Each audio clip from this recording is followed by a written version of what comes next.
आपने कहा कि भगवान को रिझाएं कैसे, क्या कह दें, बहुत उपाय है। एक उपाय हमको जब आपने प्रश्न, आपका हमें प्रश्न पत्र से मिला, आपने डाक से जब हमें पत्र भेजा, हम आजकल बहुत डाक की चिट्ठियां पढ़ लेते हैं, मिल जाती हैं, हम पढ़ लेते हैं। और आजकल जीमेल पर क्वेश्चन आ जाते हैं तो हम पढ़ लेते हैं, मेल पर लोग हमको दे देते हैं टीम। तो हमको एक गीता प्रेस गोरखपुर की पुस्तक मिली, कृष्णदास जी। तो हम पढ़ रहे थे आपका प्रश्न कि भगवान कैसे रीझेंगे, तो हमको इस पुस्तक में एक उत्तर मिला जो बड़ा प्यारा था। हमने इसको नोट किया और सोचा कि हम आपको सुनाएंगे।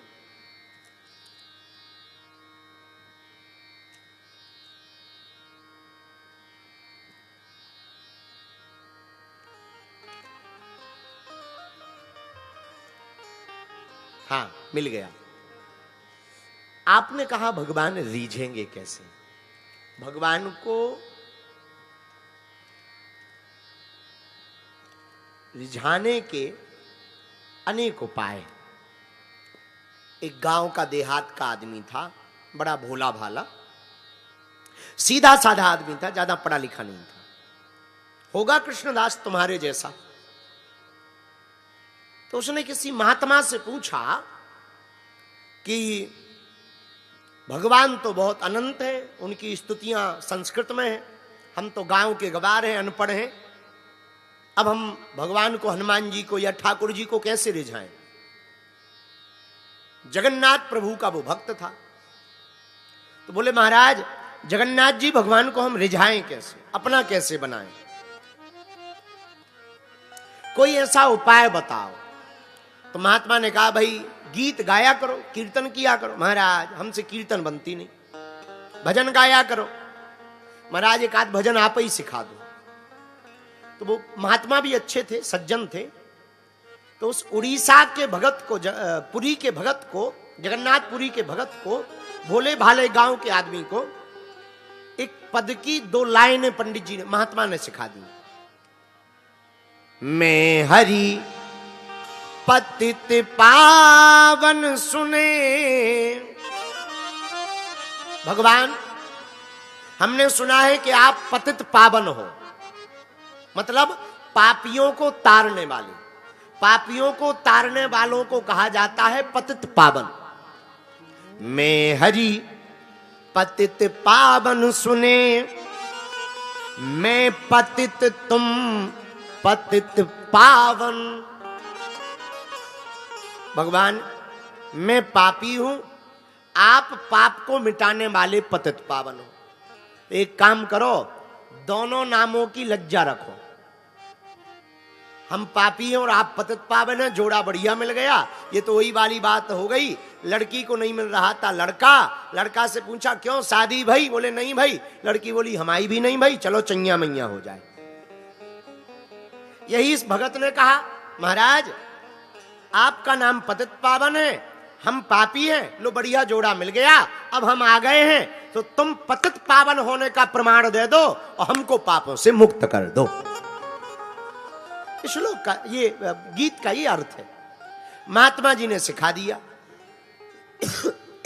अब तो ये जहां भी जावे यही गीत गावे।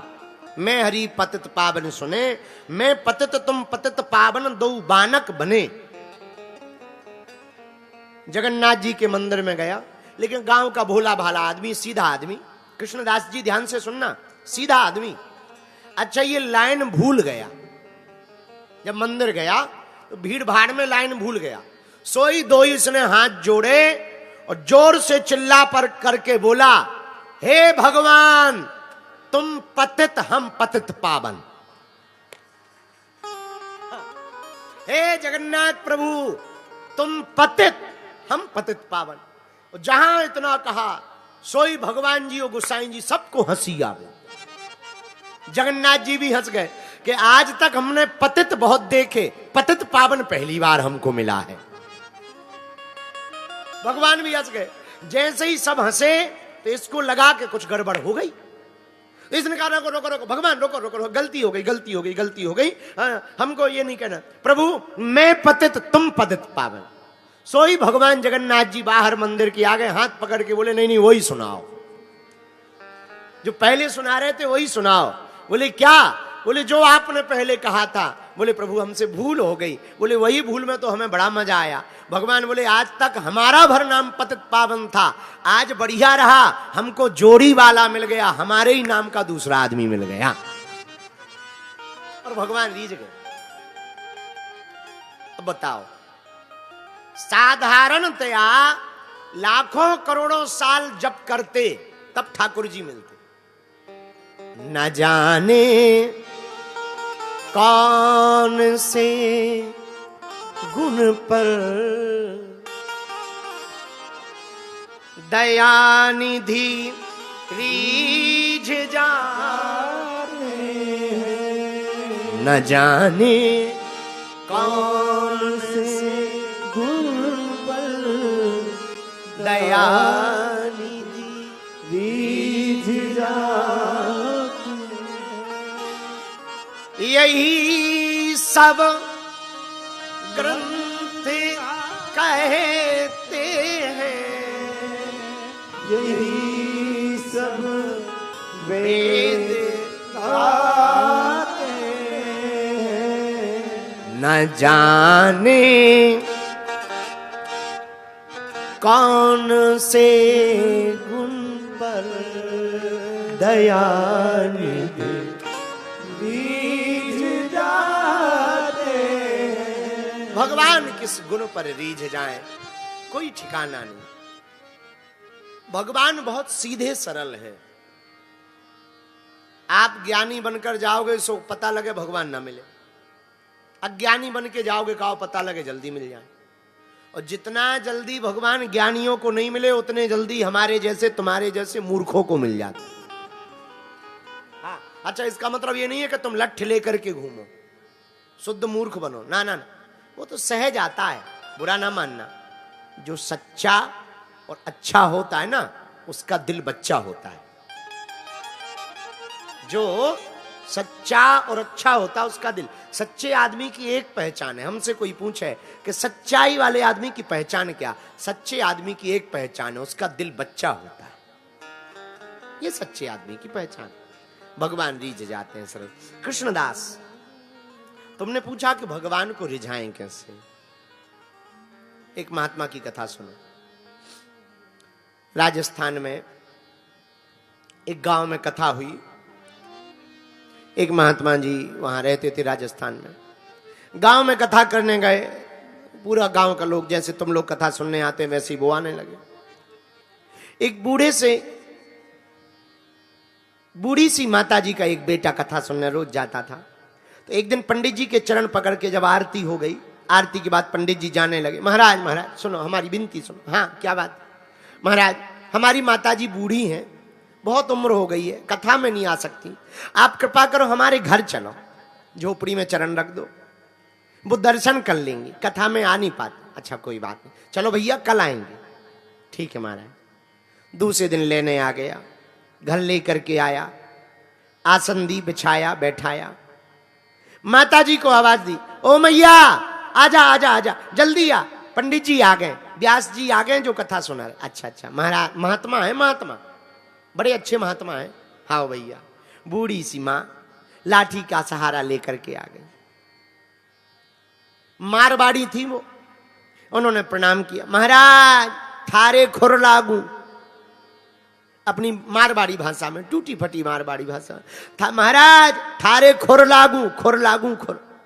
महात्मा बोले माता जी ऐसा नहीं बोलते हैं, खुर लागू नहीं कहते हैं, पांव लागू चाहे कह दो। खुर तो गैया बछियों के होते हैं, हम महात्मा है, महात्मा ऐसा नहीं बोलते हैं।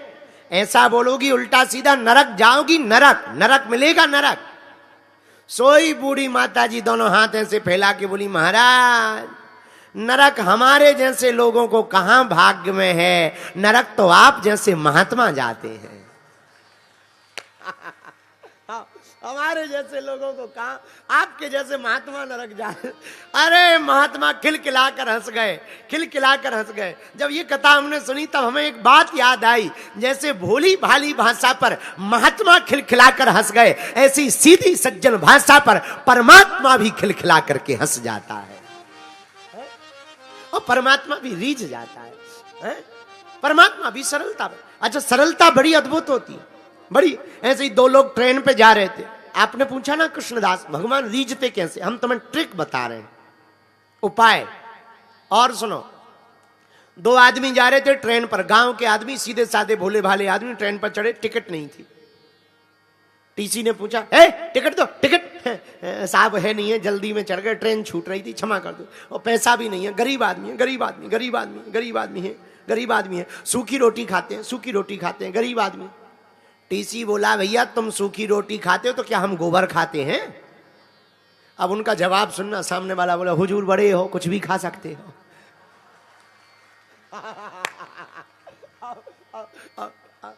हुजूर बड़े हो, कुछ भी खा सकते हो, बताओ। टीसी खूब हंस गया, शर्म नहीं आती, जेल भेज देंगे, चल बैठ जाए एक कोने में। क्षमा करो, क्षमा। अब ऐसी सरलता। एक और सरलता की बात, हमारे एक ऐसी घटना है, कहीं घटी थी, पर हम आपको समझाने के लिए समझा रहे। हमारे गांव की दो माताएं, गड़ा गांव की दो माताएं पानी का मटकी लेकर के जा रही थी। एक माता जी बोली, अरे अरे सुना है तुमने क्या, सरपंच जी कोमा में चले गए। एक बोली, अरे तूने सुना, सरपंच जी कोमा में चले गए। दूसरी अनपढ़ थी, गवार थी, सरपंच हैं, कहीं भी जा सकते हैं।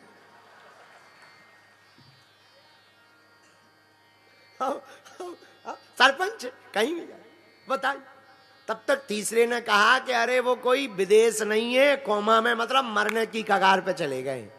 अब बताइए, ये ऐसी सरलता पर कृष्णदास आपने पूछा कि भगवान कैसे रीझेंगे। भगवान का तो पता नहीं कि वो कैसे रीझते, न जाने कौन से गुण पर दयानिधि रीझ जाते हैं, यही सब ग्रंथ कहते हैं, यही सब वेद गाते हैं। जय राम जय